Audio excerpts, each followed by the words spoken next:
Moon Knight, Fist of Khonshu, issue number 13.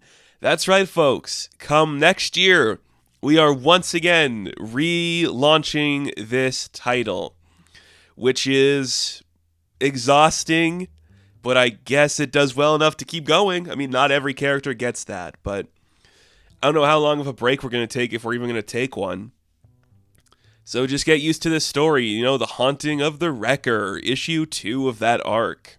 What is it like? Well, it's okay. I think it's an interesting story. I guess it's one you tell when you're still coming up with fresh ideas and you're playing with characters you want to play with, I guess. Jed MacKay clearly likes Clea and the Wrecker because he used both of them in his Blood Hunt book. So that's something to do, something to talk about. I don't know, it's okay. So this issue opens up, and we're looking at an event that happened in the past where the city's on fire. Some firemen are trying to, stop the spread. This one guy finds this decrepit corpse that's, burning. It's radioactive. It's falling apart. And he's freaking out. And he's reminiscing about this interaction he had where he saw the Wrecker. And the Wrecker was, this monstrous creature. He was, so big and hulking and disturbing, destructive. And we see that who he's talking to is, a group session and just events or stuff that happened. This is actually a storyline that took place in Doctor Strange Surgeon Supreme in 2019. This guy's freaking out. He's like, I've seen some gruesome stuff, conflicts with superhuman things, but nothing like that. I've never felt so helpless. I've never seen anyone like that. They didn't care. Everyone was just meat that they could control. It was disturbing. And we see that Moon Knight and Layla El Foyle are there. The Scarlet Scarab is here, and they're just listening to this group meeting. And as they leave the building, Mark is freaking out. He's like, that son of a bitch played me. Layla's like, yeah, probably. I can't believe you're siding with the Wrecker anyways. It's ridiculous what you're doing. You're working for a supervillain, and you're helping him. And Mark's like, oh, come on. We have the cleanest record in the world. We used to be murderers. We killed people for a living. She's like, I am aware. But let's be real. We've atoned for our sins, maybe? So then they head to the Midnight Mission, where they're sitting down with the Wrecker and Tigra, and he's like, do you want to try that again, Wrecker? This thing that I just saw, do you want to explain it to me? He's like, yeah, man, it wasn't me, I mean, my body was there, but I was being possessed by this magical crowbar that Madame Mask gave me. So it actually, wasn't me. So these things that people are saying, I was possessed. And they're like, what? That's ridiculous. Possessed. It's like, come on, you know a thing or two about being possessed, don't you, Moon Knight? Obviously. You killed those people, and you're saying you weren't in control of it. He's like, yeah, I mean, I wasn't, You can ask Doctor Strange, he was there, he showed up to help us after the end of that, and so was Thunderball. He's kind of a weak guy. He went to college and everything. Do you think Thunderball would have signed on to a job like that for the carnage that was being committed there? There's no way. We were obviously being set up or played in some capacity, man. It wasn't us. And you know what? I don't need these accusations, man. I've killed people before. I'll probably do it again, but none of them are haunting me. And Layla's like, we should figure something out. Mark's like, no, he's kind of right. Something is off here. We need to consult an expert on this. I guess that makes enough sense. Wrecker is kind of defending his case. If he was possessed and the, carnage that was committed is not, his MO, there's enough, reasonable deniability there where you should investigate. So they head over to the Sanctum Sanctorum because I gotta talk to Doctor Strange. I don't know if Layla's going to become a mainstay character in the book. I don't think she has to. I just really like her design, and I love this character. I think it's one of the best modern characters introduced to a mythology in a long time in terms of comic books. She's really good. She fits right alongside the Hunter's Moon stuff. So interesting. So they're at the Sanctum Sanctorum, and she's just kind of a fan of Doctor Strange, but she never got to meet him because she died before Mark got to know these people. But because we are in the midst of a world under doom, Steven is off on Asgard playing games over there, so they have to deal with Clea, his beautiful wife, who is just also friends with Moon Knight. And I'm like, yeah, that's great. Jed MacKay wrote this character as well when she was Doctor Strange for a bit, so it works. They enter the Sanctum and just kind of figure out what they're going to do.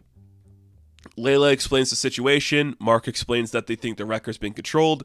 And the first thing that Clea says is, "Really? You're protecting the killer?" And Layla's like, "Yeah, I'm glad you can understand that. Like, what is he doing?"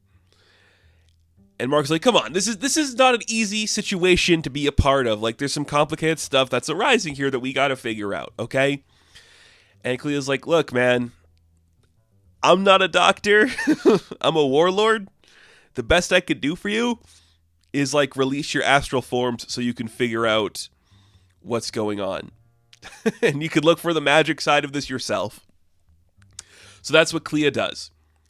And I know I talk about the coloring in every issue, but I think it's really important to note like the way we give characters distinctive colors. Like when we enter the world of Clea, it's yellows and purples, which I think is really interesting. And when we go into our astral form, we see that Mark kind of takes on a sort of like teal color, which I know we have seen that color before. I don't know if it's like for a specific character, but the lettering changes for Layla. She's all covered in gold, and her word bubbles are in yellow, which I think is very interesting.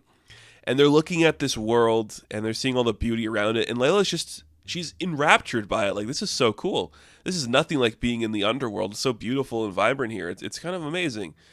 It's cool that magic people get to see this every day. Mark tries to ask her, like, "I'm starting to realize you could have come here any time into this reality, so why didn't you drop in?" And she just tells him, "Come on, man. Like, you had a life you're living. My place in it died when I did, and that wouldn't be fair to you or to me or to anybody. And definitely not to, like, the scary tiger lady who loves you. So let's just leave it at that. Okay?" I'm like, that's fair. That's enough. I don't think you have to explain any more of that story. It makes sense to me. So they keep like moving down in their astral form. They come across like the house where we know that he was being haunted. So they return to their corporeal bodies and they head inside. And they're like, "Oh, this is a spooky house. This house is very spooky, specific a tone. It's like there's so much magic in here. It's almost unbearable." And they find somebody who is like huddled on the floor, surrounded by a pentagram, lit candles everywhere. And he's like, "You cape types, you just come in whenever you want. You just make everything your own business, and you take justice into your own hands. I hate it. Why don't you just leave me alone?" And he's like, "I recognize that voice. Why do I know that voice?" "Don't take it personally, Moon Knight. It doesn't matter. I just want to see the Wrecker be killed because he sucks, and I hate everything. I'm going to make him pay for what he took from me, for what he took from all of us in New York." And we see that the person who is committing these magical crimes and haunting the Wrecker is the firefighter from the beginning of the book, this nameless soldier who works for the fire department of New York. He has mastered some parts of magic so he can haunt the Wrecker and take vengeance on the things that these magical and superpowered people are doing. And that's pretty cool. I do like that energy. It makes it for a different type of villain for this arc. I think that's kind of exciting. And I like it. I think the colors really elevate this issue. I am just really into this whole style. Very fun. A nice little issue. And a cool different villain take. And I'm glad we don't spend too much time with the Wrecker because I'm sick of seeing his face. So it's cool. You know, Layla's here. I like her. Clea shows up. Baddies in the underworld and in the dark dimension are now present in New York. So it's kind of cool. I dig it. Pretty cool. So, Moon Knight, Fist of Khonshu, issue number 13. I am going to give an 8 out of 10. Now, thank you all for watching this review. Be sure to like and subscribe to the channel. I will catch you all in the next one. Have fun. Stay safe. Good luck.